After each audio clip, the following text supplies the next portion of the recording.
Hey guys, so I always encourage you to go back and listen to all the podcast episodes in the order they were made because they do kind of build on each other and I believe they make sense consumed in that order.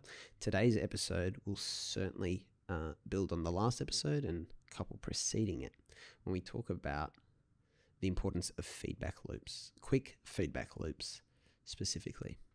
Last episode was a really dense one on decision making. And interlaying what I learned about decision making with the idea of the 1,000 doors, about why action and not thinking necessarily brings you the clarity you seek.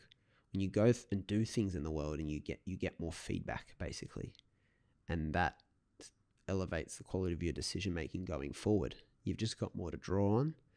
To hark back to the bucket analogy, you've got better information and decision making tools and feedback in your bucket, forcing inferior mental models out and inferior ideas out. When you get a quick feedback loop, obviously a feedback loop is just that feedback information coming back around and you encountering it and being able to actually grab it, harness it, right? So it's like the results from a test. You don't have the feedback, you don't know how you went until you get the test results. So the question to think about, to add on to the previous episode, and that very dense unpacking of decision-making in 1,000 doors, is when are you getting the test results? When are you going to be measuring? In general, the sooner the better. Right? In general, the sooner the better, which is why we talk about the importance of quick feedback loops. I use the example of From the Ground Up a lot, and that project in the last block of 10 episodes. Excuse me. And the beautiful thing about From the Ground Up for us was definitely the quick feedback loop. Excuse me again. So let's get clear on that. We noticed, obviously, through the building of the school that there was an opportunity to upskill people in construction as a full-time job, not just to help build things in their community like schools and public infrastructure. The problem with a school, especially in that part of the world, is that it takes a long time to get the feedback, right? What's the point of the school? Lots of purposes. Probably the one that jumps out the most is helping give children education so that they can go on and have a financially autonomous, well-balanced life, I suppose. So how long does it take to figure out if schooling accomplishes that? Right? So there's a lot to trace and a long journey to trace. It makes it a lot harder.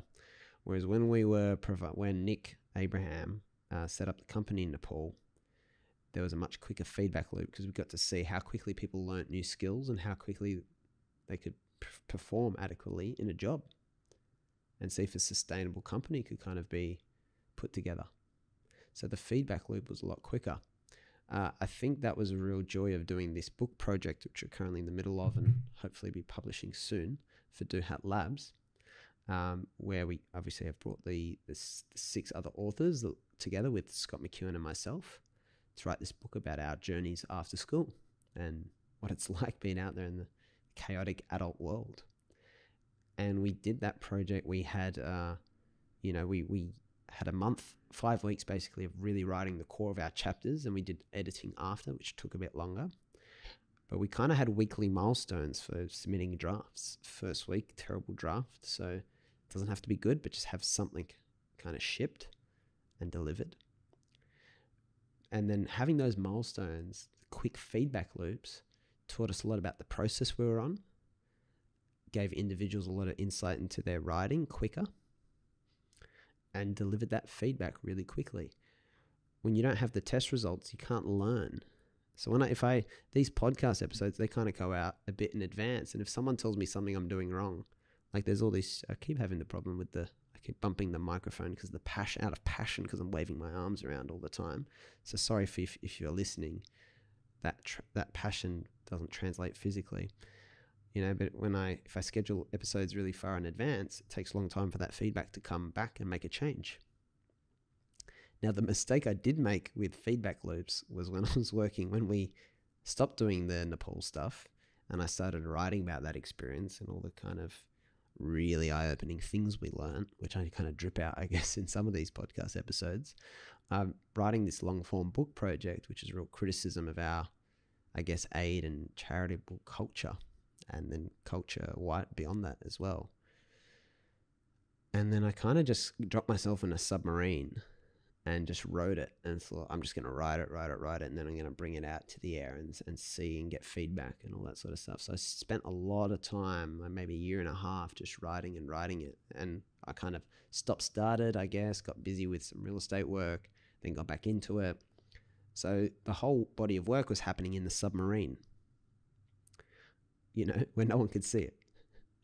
And then I kind of started doing research when I kind of finished my second draft. I was like, yeah, I've got a pretty close thing to what I want here. I started getting feedback and people talking about all these kind of things that could be done differently and all that. And then I was also doing book research and found out you're not meant to write a book before you've got a publishing deal. You're meant to give a publisher a proposal, go through an agent, and supposed to. It's not the process you have to follow, I guess. It's recommended, and I have thoughts about that going forward, and be experimenting with self-publishing anyway. But it's good to, and then I talked about in the last episode, right, on that point about when to follow the rules, when not to follow the rules. I talked about looking around the room you're in now and assessing all the available information. All right, that's the amount of scoping you need to do. If it's there and it's clearly visible and it's in eyesight, all right, if it's in arm's reach, you should factor into your decision so you can make the best decision you can make at that time. Again, quick feedback loop. So from one perspective, I could have looked into book marketing and the process and the best practice process before I started writing. Would have made sense, because what if there's something I'm supposed to do that'll impact the whole journey of the project? Another perspective is I kind of didn't realize it at the time, and I didn't have a good reason to assume that there was something I need to know about the writing journey and the economics and the marketing and the industry. So no point really judging, just learning going forward. And that was the whole point about not judging your decisions, not getting caught in regret, which happens to be quite liberating, but also it's just removing another barrier to momentum, because you want the momentum going forward. So that's just another example. And the importance of the quick feedback loop from a mistake of a long feedback loop. So in general, when we have quick feedback loops, we just learn these lessons sooner, but we haven't spent as much time, money, attention, or burn as much of our self-esteem and will and energy on the project and the journey. We're so scared of feedback though, which is definitely something I was scared of with that book. I was a bit more hesitant towards feedback probably than I am now. That can be linked back to Astro the dog. He's trying to protect our self-esteem and our idea of ourselves. Yeah, we do have a natural egocentric kind of tendency. We have it to various degrees, this kind of less healthy belief in our own importance. And feedback can burst that bubble. Whereas when we don't get feedback, we let the bubble grow. And I'm very critical of myself when I've let that happen, but I shouldn't be too critical, because there's people who have designed their whole lives to avoid negative feedback, who are so sensitive to it. Their Astro is so hyper-vigilant to the threat that he always runs the other way down the street when there's even the remotest sign of the bubble being able to be burst, when there's the slightest risk. So you see it for people who always talk about what they could have been and never tried, and they'll find a reason for it. Right? Like I could have been the next, I could have been John Travolta, but no one believed in me and I didn't have the opportunity. All right, so I never tried. And so often people come up with a defense mechanism for why they never tried or had a go at their dream or something they would have loved to have done. Often because there was the opportunity for them to find out that they couldn't do it. And so we're scared of getting that feedback. Really, that fear is so counterintuitive. Again, Astro is just a dog trying to steer us through life. He has no idea what he's doing. Dog doesn't understand a human life. Not even close. It's counterintuitive because the feedback just tells you what you need to do next, how much room you have to go. Feedback to me is not criticism or praise. It's not the negative or the emotion part of it. It's just the clear, okay, it doesn't meet the standard. This is the gap. So many people are bad at giving feedback because they do make it a criticism and they do make it praise. I think both are mistakes. I love feedback that's a lot quicker, clearer, and direct. And this comes back to another of the earlier podcast episodes, just before the action thinking one, which is about pain is not bad, it's just unpleasant. Simple as that. Right? It's learning plus unpleasant experience. It's not bad, it serves an evolutionary purpose. It's part of the journey of helping us learn, improve, and make the journey better as we go.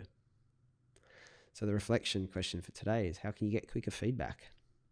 What have you been putting off giving air to and making visible? What are you hiding down in the submarine? What have you locked up in the vault so that it can protect your self-esteem and your ego? It's not really just for you.